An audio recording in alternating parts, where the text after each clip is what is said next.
Dear students, today we are going to discuss about the chapter 1 covalent bonding. Now students, you know that the majority of the compound of the universe contain the covalent bonds.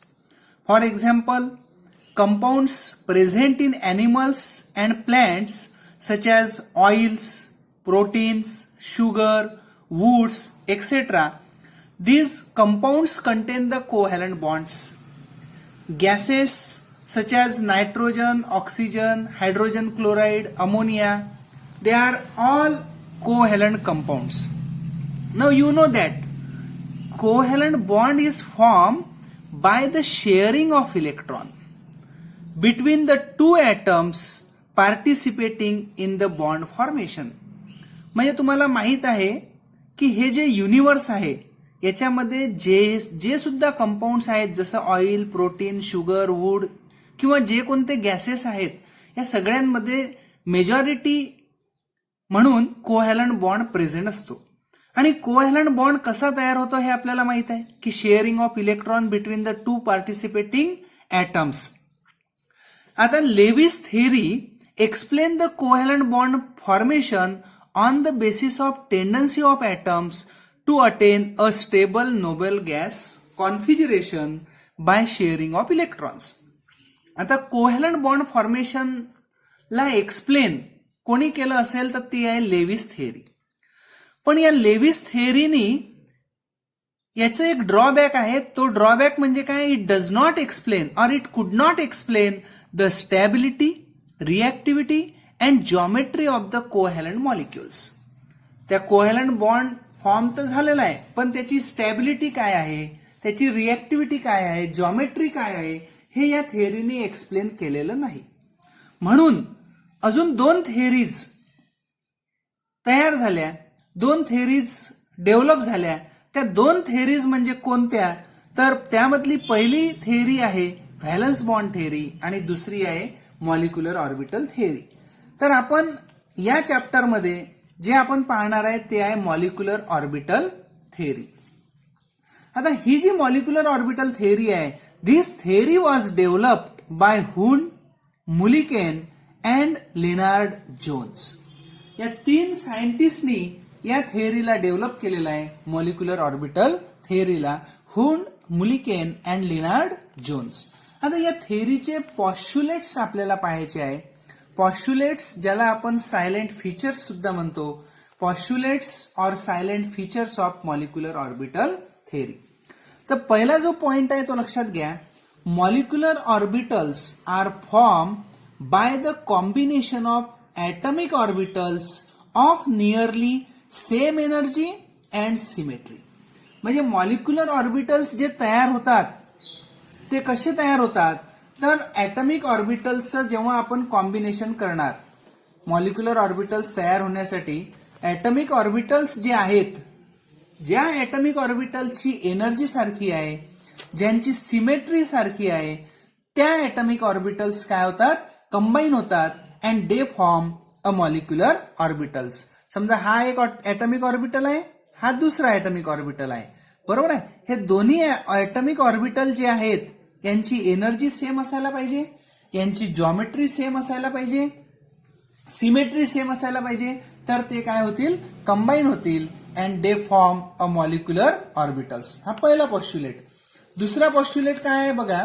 In MO theory all the electrons in molecules are considered to be under the influence of all the nuclei present in a molecule. म्हणजे आता या यमो थेअरीनुसार काय सांगितलेलं आहे लक्षात घ्या. मी सांगतो तुम्हाला. हा एक ॲटमिक ऑर्बिटल आहे, हा दुसरा ॲटमिक ऑर्बिटल आहे.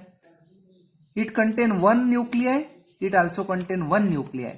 When these two atomic orbitals combine then they form a molecular orbital having two nuclei. हे दोन न्यूक्लियाय याच्यामध्ये असतील मॉलिक्युलर ऑर्बिटलमध्ये. तर काय सांगितलेलं आहे आपला पॉस्ट्युलेट की all the electrons in molecules are considered to be under the influence of all the nuclei present in a molecule. मग या मॉलिक्यूलमध्ये समजा दोन न्यूक्लियाय आहे तर यामध्ये जे काही इलेक्ट्रॉन असतील ते सगळे इलेक्ट्रॉन या दोन्ही न्यूक्लियाच्या इन्फ्लुएन्समध्ये असतील. म्हणजे या इलेक्ट्रॉन्सवर या दोनही न्यूक्लियाचा काय होणार, इफेक्ट होणार. कारण इथे एक न्यूक्लिय होता, दुसरा न्यूक्लिय. या मॉलिक्यूल जेव्हा तयार होईल तेव्हा याच्यामध्ये दोन न्यूक्लिय आणि यामध्ये असलेले जे काही इलेक्ट्रॉन्स आहेत ते या दोन्ही न्यूक्लियाच्या इन्फ्लुएन्समध्ये असतील. Third postulate is the number of molecular orbitals form is equal to the number of atomic orbitals undergoing combination. म्हणजे आता लक्षात घ्या की इथे ॲटॉमिक ऑर्बिटल्स किती आहेत, 2 आहेत. जर 2 ॲटॉमिक ऑर्बिटल्स कंबाईन होत असतील, लक्षात घ्या हा एक ॲटॉमिक ऑर्बिटल आहे, हा दुसरा ॲटॉमिक ऑर्बिटल आहे, बरोबर आहे. When this 2 atomic orbitals combine then they form 2 molecular orbitals. एक लक्षात ठेवायचं, 2 ॲटॉमिक ऑर्बिटल असतील तर 2 मॉलिक्युलर ऑर्बिटल तयार होतील. 4 ॲटॉमिक ऑर्बिटल असतील तर 4 मॉलिक्युलर ऑर्बिटल्स तयार होतील. तर when this 2 atomic orbitals combine then they form the 2 molecular orbitals out of which one molecular orbital having a lower energy molecular orbital. It is also called as bonding molecular orbital. BMO means bonding molecular orbital having the lower energy. Another molecular orbital form having higher energy. दुसरा molecular orbital जो तयार होईल ज्याची energy काय आहे, जास्त आहे, ज्याला आपण म्हणणार ABMO म्हणजे अँटी बॉन्डिंग मॉलिक्युलर ऑर्बिटल. आता लक्षात घ्या, जेवढे ॲटॉमिक ऑर्बिटल्स कंबाईन होतील तेवढेच मॉलिक्युलर ऑर्बिटल तयार होतात. त्यापैकी अर्धे मॉलिक्युलर ऑर्बिटल हे लोअर एनर्जीचे असतात आणि अर्धे मॉलिक्युलर ऑर्बिटल हे हायर एनर्जीचे असतात. मग इथे आपण 2 ॲटॉमिक ऑर्बिटल घेतले म्हणजे 2 मॉलिक्युलर ऑर्बिटल तयार होतील. त्यापैकी एक molecular orbital having lower energy, it is also called as bonding molecular orbital. Another molecular orbital having higher energy, it is also called as anti bonding molecular orbital. हे लक्षात ठेवायचं आहे. Next, fourth postulate is the shape of molecular orbitals depends upon the shape of combining atomic orbitals. म्हणजे हे लक्षात ठेवायचं आहे की हे जे ॲटॉमिक ऑर्बिटल्स कंबाईन होतात यांचा जो शेप आहे, यांचा जर स्फेरिकल शेप असेल तर या मॉलिक्युलर ऑर्बिटलचा शेप सुद्धा त्याच सारखा राहील. यांचा जर डंबेल शेप असेल तर हे जे मॉलिक्युलर ऑर्बिटल तयार होतील त्यांचा शेप सुद्धा त्याच प्रकारचा राहील. म्हणजे यांचा जो शेप आहे, मॉलिक्युलर ऑर्बिटलचा शेप जो आहे हा कंबायनिंग ॲटॉमिक ऑर्बिटलच्या शेपवर डिपेंड असतो. यांच्या शेपनुसार यांचा शेप डिपेंड राहतो. Next, the distribution of electron in molecular orbital is similar to the atomic orbitals.